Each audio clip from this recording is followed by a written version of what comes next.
Assalamualaikum warahmatullahi wabarakatuh. Baiklah, kami dari kelompok 2 akan mempresentasikan materi kita hari ini, yaitu penganggaran sektor publik. Baiklah, sebelumnya saya akan memperkenalkan anggota kelompok 2 dulu. Saya sendiri Umi Kalsum Syamrah, dan ada dua rekan saya yang bernama Nana Al-Husna dengan Dewi Permatasari. Topik pembahasan yang akan kita bahas pada hari ini, yang pertama yaitu ada pengertian anggaran sektor publik, kemudian fungsi anggaran sektor publik, prinsip-prinsip anggaran sektor publik, sistem penyusunan anggaran sektor publik, dan sistem penganggaran di Indonesia. Masuk ke materi pertama, yaitu pengertian anggaran sektor publik. Pengertian anggaran sektor publik merupakan suatu rencana kerja yang dibuat dan digunakan oleh pemerintah, baik itu pemerintah pusat maupun pemerintah daerah, yang dinyatakan dalam bentuk ukuran finansial, yang membuat informasi mengenai pendapatan, belanja, aktivitas, dan pembiayaan dalam satuan moneter. Secara singkat, dinyatakan bahwa anggaran publik merupakan suatu rancangan finansial yang menyatakan dua hal penting. Yang pertama itu, berapa biaya atau pengeluaran atas rencana-rencana yang dibuat. Dan yang kedua, berapa banyak dan bagaimana cara memperoleh uang atau pendapatan untuk mendanai rencana tersebut. Kemudian topik pembahasan kedua yaitu fungsi anggaran sektor publik. Fungsi pertama yaitu anggaran sektor publik sebagai alat perencanaan. Anggaran ini dibuat untuk mencapai tujuan organisasi, untuk merencanakan tindakan yang dilakukan dan berapa biaya yang dibutuhkan dan hasil apa yang hendak dicapai dari pembelanjaan tersebut. Yang kedua, anggaran sektor publik sebagai alat pengendali. Anggaran ini memberikan rencana detail atas pendapatan dan pengeluaran pemerintah, sehingga pembelanjaan yang dilakukan dapat dipertanggungjawabkan kepada publik. Kemudian yang ketiga, anggaran sektor publik sebagai alat kebijakan fiskal.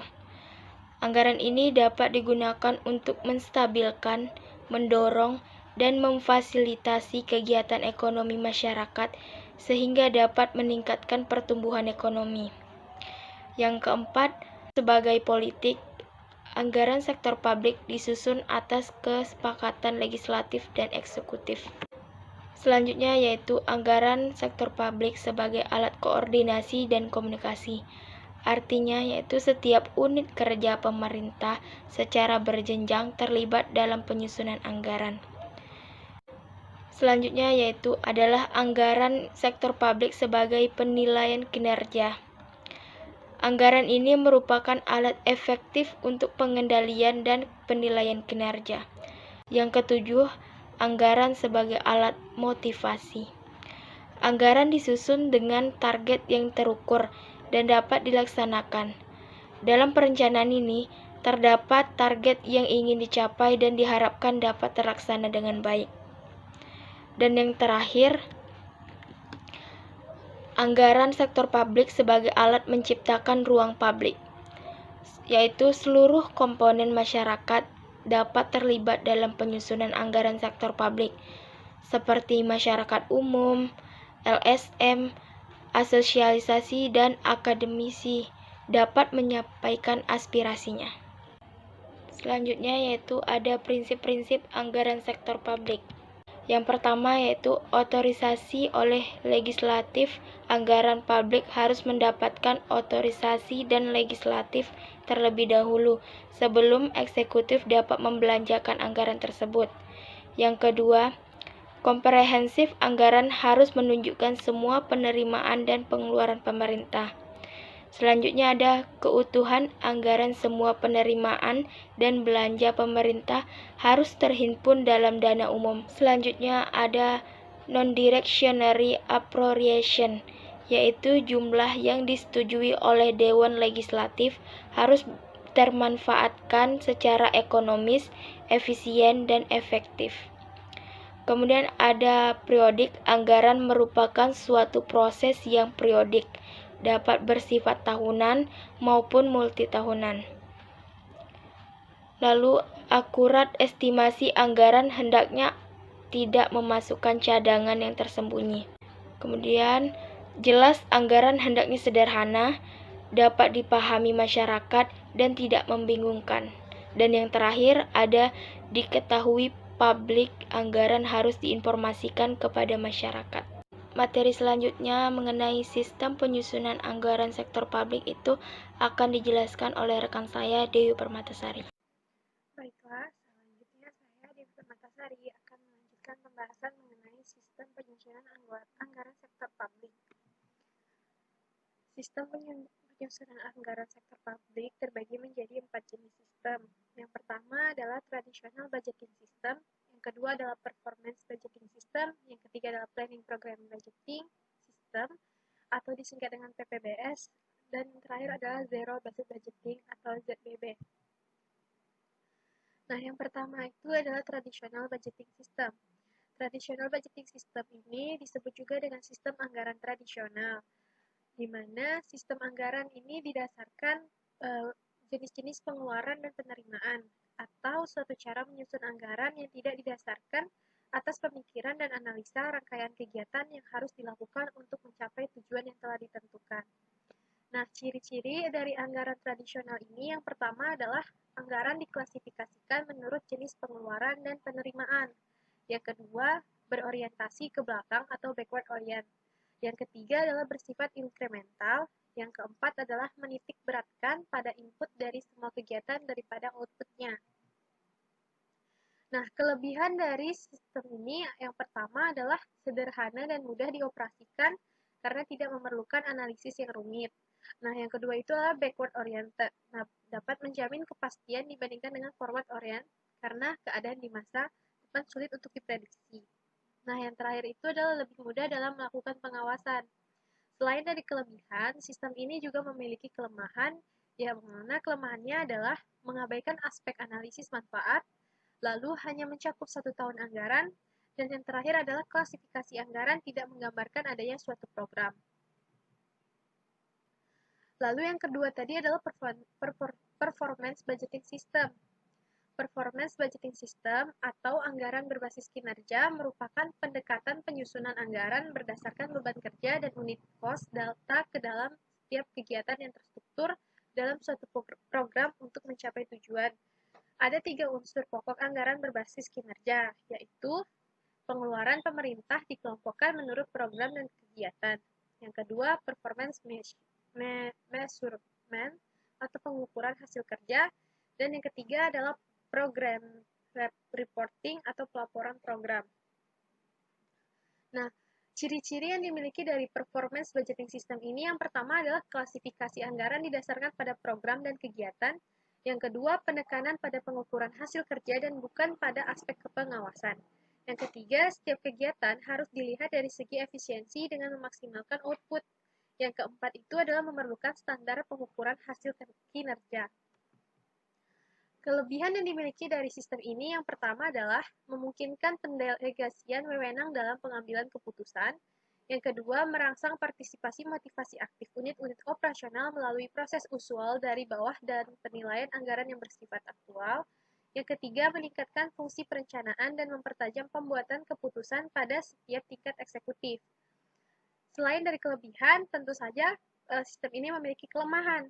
Kelemahannya yaitu cenderung menurunkan peran badan legislatif dalam proses perumusan kebijaksanaan dan penentuan anggaran. Yang kedua, tidak terdapat kejelasan tentang penanggung-jawaban dan siapa yang menanggung dampak dari setiap keputusan. Nah, yang ketiga, tidak semua kegiatan dapat distandarkan dan diukur secara kuantitatif. Nah, yang selanjutnya itu adalah Planning Program Budgeting System atau PPBS. PPBS ini merupakan proses perencanaan, penyusunan program, dan penganggaran suatu organisasi yang diikat dalam satu sistem sebagai satu kesatuan yang terpadu, bulat, dan tidak terpisahkan. Ada beberapa tahap dalam penyusunan PPBS. Yang pertama, menentukan tujuan yang hendak dicapai. Kedua, mengkaji pengalaman-pengalaman di masa lalu. Ketiga, melihat prospek perkembangan yang akan datang. Dan yang keempat adalah menyusun rencana yang bersifat umum mengenai apa yang akan dilaksanakan. Ciri-ciri dari PPBS ini yang pertama adalah analitis, kedua projektif, dan ketiga programatis.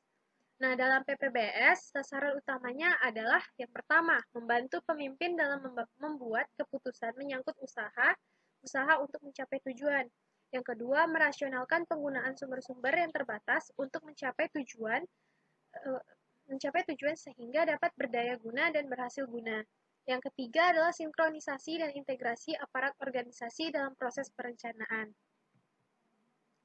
Kelebihan yang dimiliki dari sistem ini yaitu pertama, menggambarkan secara jelas tujuan-tujuan organisasi. Kedua, menghindarkan adanya program-program yang saling overlaying atau tumpang tindih dan bertentangan satu sama lain. Yang ketiga, memungkinkan pemilihan alokasi sumber daya secara efisien berdasarkan analisis manfaat biaya atau cost and benefit analysis. Nah, kelemahan dari sistem PPBS ini yang pertama adalah terlalu canggih untuk diterapkan. Yang kedua, merupakan proses kompleks sehingga terlalu banyak membutuhkan prosedur dan analisis. Dan yang terakhir adalah memerlukan kualitas pengelola atau administratur yang sangat tinggi sehingga seringkali sulit untuk dilaksanakan. Nah, yang terakhir tadi adalah Zero Based Budgeting atau ZBB.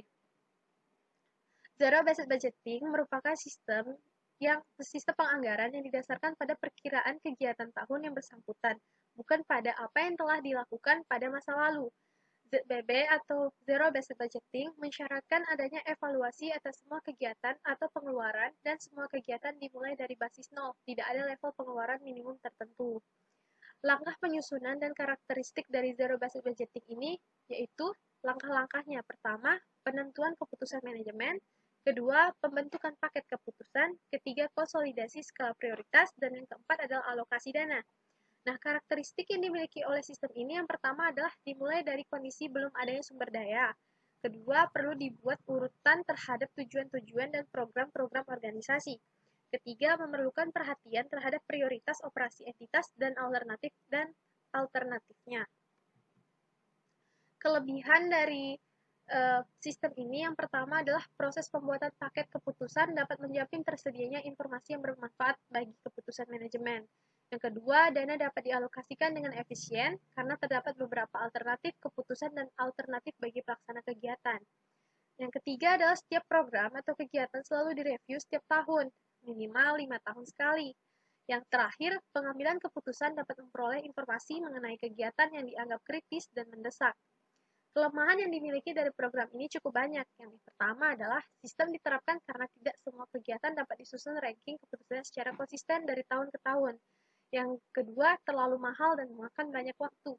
Ketiga, memerlukan keahlian khusus terutama untuk menganalisis dan menentukan prioritas atau ranking. Selanjutnya yaitu memerlukan data yang lebih banyak dan perlu dukungan analisis yang kuat. Lalu, ada asumsi yang digunakan juga kurang realistis. Selanjutnya yang terakhir adalah kadang-kadang sulit memutuskan bahwa kegiatan yang satu benar-benar lebih penting dibandingkan dengan kegiatan yang lain. Sekian penjelasan dari saya. Assalamualaikum warahmatullahi wabarakatuh. Saya Nana Al-Husna. Saya akan melanjutkan presentasi yang telah dijelaskan oleh Dewi Permatasari sebelumnya. Pembahasan selanjutnya yaitu tentang sistem penganggaran di Indonesia. Penganggaran diawali dengan diterbitkannya peraturan perundang-undangan seperti Undang-Undang Nomor 17 Tahun 2003 tentang Keuangan Negara dan Undang-Undang Nomor 25 Tahun 2004 tentang Sistem Perencanaan Pembangunan Nasional. Peraturan perundang-undangan tersebut telah dilengkapi dengan PP Nomor 20 Tahun 2004 tentang Rencana Kerja Pemerintah atau RKP, PP Nomor 21 Tahun 2004 tentang Rencana Kerja dan Anggaran Kementerian Negara atau Lembaga, PP Nomor 39 Tahun 2006 tentang Tata Cara, Pengendalian dan Evaluasi Pelaksanaan Rencana Pembangunan dan PP Nomor 40 Tahun 2006 tentang Tata Cara Penyusunan Rencana Pembangunan Nasional yang menekankan pada perencanaan dan sistem penganggaran terpadu atau unfit budgeting berbasis kinerja dan berjangka menengah. Yang pertama, saya akan menjelaskan tentang sistem penganggaran terpadu. Penganggaran terpadu adalah penyusunan rencana keuangan tahunan yang dilakukan secara terintegrasi untuk seluruh jenis belanja guna melaksanakan kegiatan pemerintah yang didasarkan pada prinsip pencapaian efisiensi alokasi dana. PP 58 tahun 2005 dan Permendagri 13 tahun 2006. Ada 5 komponen pokok pendekatan anggaran terpadu dalam rencana kerja dan anggaran Kementerian Negara lembaga RKA KL diantaranya yaitu sebagai berikut. Yang pertama yaitu Satuan Kerja atau Satker. Penetapan Satker sebagai kuasa penguasa pengguna anggaran atau KPA untuk melaksanakan semua kegiatan yang ditetapkan menteri atau pimpinan lembaga. Yang kedua, kegiatan. Setiap Satker minimal mempunyai satu kegiatan dalam rangka mewujudkan sebagai sasaran program dari unit organisasi. Yang ketiga, keluaran. Kegiatan yang dilakukan Satker mempunyai keluaran yang jelas dan tidak tumpang tindih dengan keluaran dari kegiatan yang lain. Yang keempat, jenis belanja. Jenis belanja yang ditetapkan dengan kriteria yang sama untuk semua kegiatan. Yang kelima, yaitu dokumen anggaran. Satu dokumen perencanaan, satu dokumen penganggaran, dan satu dokumen pelaksanaan anggaran untuk semua jenis Satker dan kegiatan. Selanjutnya, yang kedua yaitu anggaran berbasis kinerja. Penganggaran berbasis kinerja mengutamakan upaya pencapaian output atau keluaran dan outcome penghasil atas alokasi belanja input yang ditetapkan, dengan tujuan untuk memperoleh manfaat sebesar-besarnya dari penganggaran sumber daya yang terbatas. Oleh karena itu, perlu adanya indikator kinerja dan pengukuran kinerja yang untuk tingkat satuan kerja, Satker, dan kementerian atau lembaga. Ada 5 komponen pendekatan anggaran terpadu dalam rencana kerja dan anggaran Kementerian Negara atau lembaga RKA KL diantaranya. Yang pertama, ada Satuan Kerja. Satuan Kerja sebagai penanggung jawab pencapaian keluaran atau output kegiatan atau sub kegiatan. Yang kedua ada kegiatan. Kegiatannya itu rangkaian tindakan yang dilaksanakan satuan kerja sesuai dengan tugas pokoknya untuk menghasilkan keluaran yang ditentukan. Yang ketiga ada keluaran, yaitu satuan kerja yang mempunyai keluaran yang jelas dan terukur sebagai akibat dari pelaksanaan kegiatan. Yang keempat, standar biaya, yaitu perhitungan anggaran yang didasarkan pada standar biaya yang bersifat umum dan khusus. Yang kelima, jenis belanja, yaitu pembebanan anggaran pada jenis belanja yang sesuai. Ada 3 landasan konseptual anggaran berbasis kinerja. Yang pertama, alokasi anggaran berorientasi pada kinerja atau output and outcome oriented.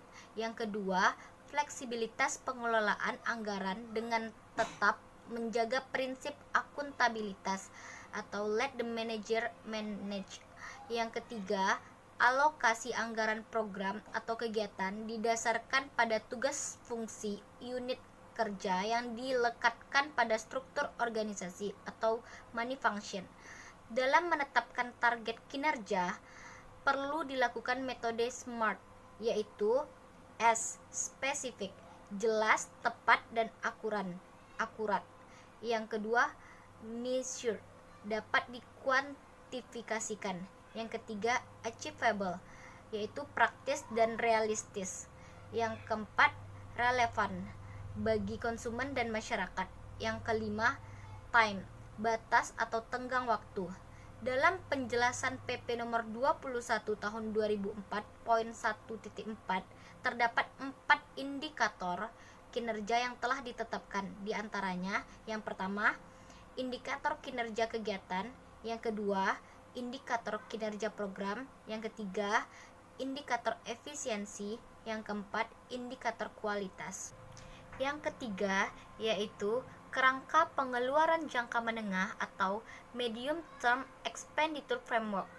Kerangka pengeluaran jangka menengah adalah pendekatan penganggaran berdasarkan kebijakan dengan pengambilan keputusan yang menimbulkan implikasi anggaran dalam jangka waktu lebih dari 1 tahun anggaran. Berikut siklus anggaran sektor publik yang terbagi menjadi 4 tahap. Yang pertama, tahap persiapan anggaran. Pada tahap persiapan anggaran, dilakukan taksiran pengeluaran atas dasar taksiran pendapatan yang tersedia. Yang perlu diperhatikan adalah sebelum menyetujui taksiran pengeluaran, terlebih dahulu harus dilakukan penaksiran pendapatan secara lebih akurat. Dalam persoalan estimasi, yang perlu mendapat perhatian adalah terdapatnya faktor uncertainty atau tingkat ketidakpastian yang cukup tinggi. Oleh sebab itu, manajer keuangan publik harus memahami betul dalam menentukan besarnya suatu mata anggaran. Yang kedua yaitu tahap ratifikasi anggaran.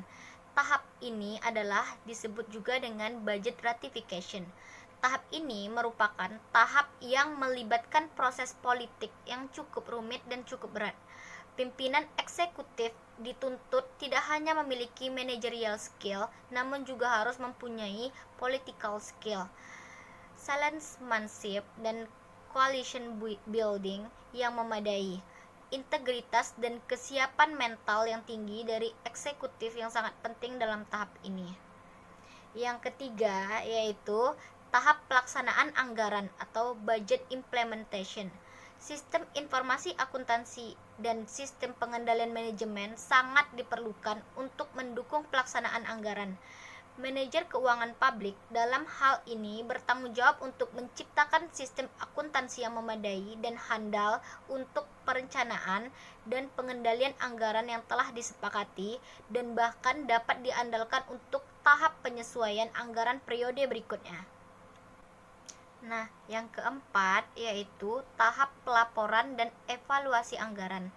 Tahap terakhir dari siklus anggaran adalah pelaporan dan evaluasi anggaran. Tahap persiapan, ratifikasi, dan implementasi anggaran terkait dengan aspek operasional anggaran, sedangkan tahap pelaporan dan evaluasi terkait dengan aspek akuntabilitas.